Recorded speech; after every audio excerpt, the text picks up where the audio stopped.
Hi, I'm Greg, speaking here with Tino from Tinos Inc. Tell you a little bit about the siding project that I just had completed on my home in Malden, Massachusetts.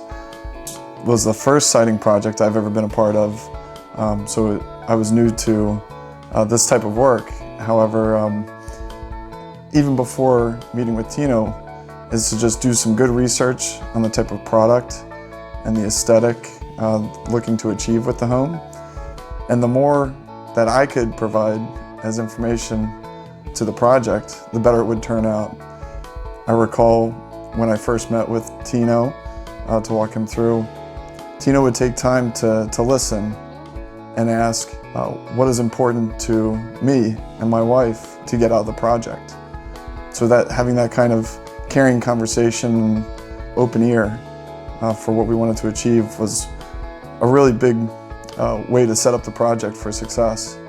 We had done some research and figured out what we wanted to do for the facade, the front, the sides and the back, and this project really achieved that. Then when the crew came out to work with the project, was able to meet with the project manager even before the project began, and really teed it up nicely with what to expect for when the crew would get started, when product would arrive, and then once it showed up and the crew that arrived just worked from start to finish every day.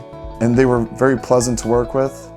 The expectation was set up front, so it made the project very easy.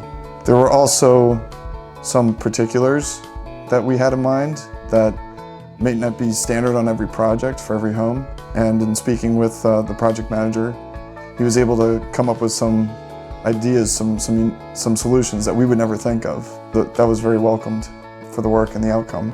After receiving the proposal, we had a lot of back and forth open communication through email, through text, through telephone conversation to set up the project.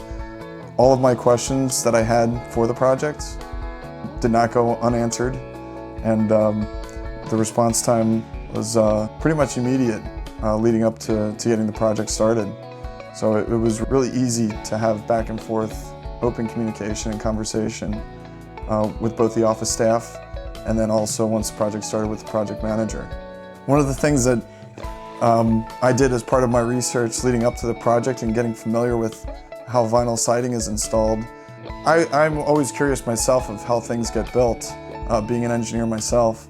And I was curious as far as when shaker siding is installed, I noticed that J-channel has to be used to hold it against the house, unlike other horizontal lap siding.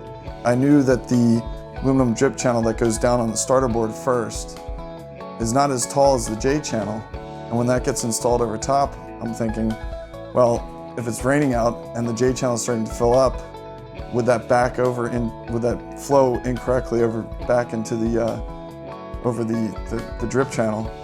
And what I noticed on these videos that I've researched is that holes will be drilled on the underside of the J-channel. So I was curious how the crew would be installing the product.